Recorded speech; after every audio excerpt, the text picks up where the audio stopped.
चलें, आज मिलते हैं एक ऐसे बंदर से जिसकी शरारतें एक पूरे शहर को हिलाकर रख देती हैं। आज हम ब्लू बंदर और उल्टा पुल्टा शहर की दिलचस्प और बहुत ही मज़ाहिया कहानी की दुनिया में गौता लगाने वाले हैं। तो चलें सीधा कहानी के दिल में उतरते हैं। जरा सोचें तो, क्या हो अगर कोई अपने ही मजाक पर काबू ना रख सके। यही वो सवाल है जो हमारी आज की कहानी की बुनियाद है, और इसका जवाब वाकई हैरान कर देने वाला है। तो पहला हिस्सा है एक बंदर की शरारत। हमारी कहानी शुरू होती है एक बहुत ही अजीबो-गरीब शहर से, और इसका हीरो, खैर वो भी कुछ कम अजीब नहीं। तो ये जगह है उल्टा पुल्टा शहर। यहाँ सब कुछ उल्टा है। सोच कर देखें, एक ऐसी जगह जहाँ लोग रात को गर्मा गर्म नाश्ता कर रहे हैं और दिन चढ़ते ही सोने की तैयारी, है ना अजीब? और उसी उल्टे पुल्टे शहर में रहता था हमारा हीरो, ब्लू बंदर। और वो कोई ऐसा वैसा बंदर नहीं था भाई, उसकी तो खामोशी में भी एक शरारत थी। लोग उसे बस देख कर ही हंसने लगते थे। लेकिन ब्लू की जो सबसे बड़ी खूबी थी ना, वो ही उसकी सबसे बड़ी मुसीबत भी बनने वाली थी। उसे तो बस एक ही शौक था, दूसरों की नकल उतारना। वो जिसे भी देखता फौरन उसकी हूबहू नकल करने लगता। वो आवाज़ों की इतनी कमाल नकल करता था कि असल और नकल में फ़र्क ही मिट जाता। जैसे कोई अंकल खांसे, खड़ खड़ खड़, और बस अंकल का गुस्से से बुरा हाल हो जाता। अब यहाँ एक मसला था।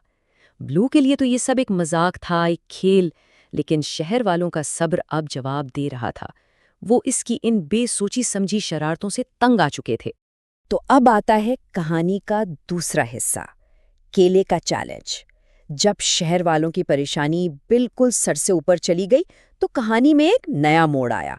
एक ऐसा चैलेंज जिसमें थोड़ा जादू भी शामिल होने वाला था। आखिरकार शहर के मेयर को ही कुछ करना पड़ा। उन्होंने ब्लू की शरारतों का पक्का हल निकालने के लिए एक बड़ा ऐलान करवा दिया, और साथ में इनाम भी ऐसा रखा कि सबके कान खड़े हो गए। और चैलेंज क्या था? जो कोई भी इस ब्लू बंदर को सुधार देगा, उसे इनाम में मिलेंगे पूरे 100 केले। और ब्लू का हाल सुनिए, वो तो खुशी से पागल हो गया। उसे तो लगा कि ये उसे सुधारने का नहीं बल्कि उसकी शोहरत का ऐलान है। उसे लगा ये 100 केले तो उसके सुपरस्टार होने का इनाम है। खैर, इनाम तो जीतना था। इसी कोशिश में ब्लू की मुलाकात एक बड़े पुरस्कार, चश्मा लगाए हुए तोते से हुई, और उस तोते ने ब्लू को एक अजीबो-गरीब तोहफा दिया, उल्टा जादू। अब आता है तीसरा हिस्सा, एक जादू जो उल्टा पड़ गया। ब्लू को लगा कि उसके हाथ कोई खजाना लग गया है, पर उसे क्या पता था कि यही जादू उसकी जिंदगी में ऐसे गड़बड़ मचाएगा कि उसके सारे मजाक आंसुओं में बदल जाएंगे। तो इस जादू का असर कुछ ऐसा हुआ कि बल्लू जो भी करना चाहता उसका बिल्कुल उलट होता। वो हंसने की कोशिश करता तो आंखों से टप टप आंसू बहने लगते, भागना चाहता तो पांव थरकने लगते, और चुप रहने की कोशिश करता तो मुंह से लतीफे निकलने लगते। और सबसे मजे की बात तो ये थी कि ब्लू जितना परेशान होता, शहर वाले उतना ही ज्यादा हंसते। उसका खुद पर काबू ना होना लोगों के लिए सबसे बड़ा तमाशा बन गया था। वो बेचारा रो रहा था और पूरी दुनिया कहकहे लगा रही थी। चले, अब कहानी के चौथे और आखिरी हिस्से की तरफ चलते हैं, मज़ाहिया उस्ताद। इस सारी गड़बड़ के बाद आखिर वो वक्त आ ही गया जब ब्लू को अपनी शरारतों से एक बहुत बड़ा सबक सीखना था। ब्लू अब बिल्कुल हार चुका था। वो सीधा मेयर के पास भागा और मदद मांगी।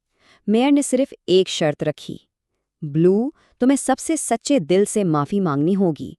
और ब्लू ने जिंदगी में पहली बार दिल से माफ़ी मांगी, और जादू उसी लम्हे टूट गया।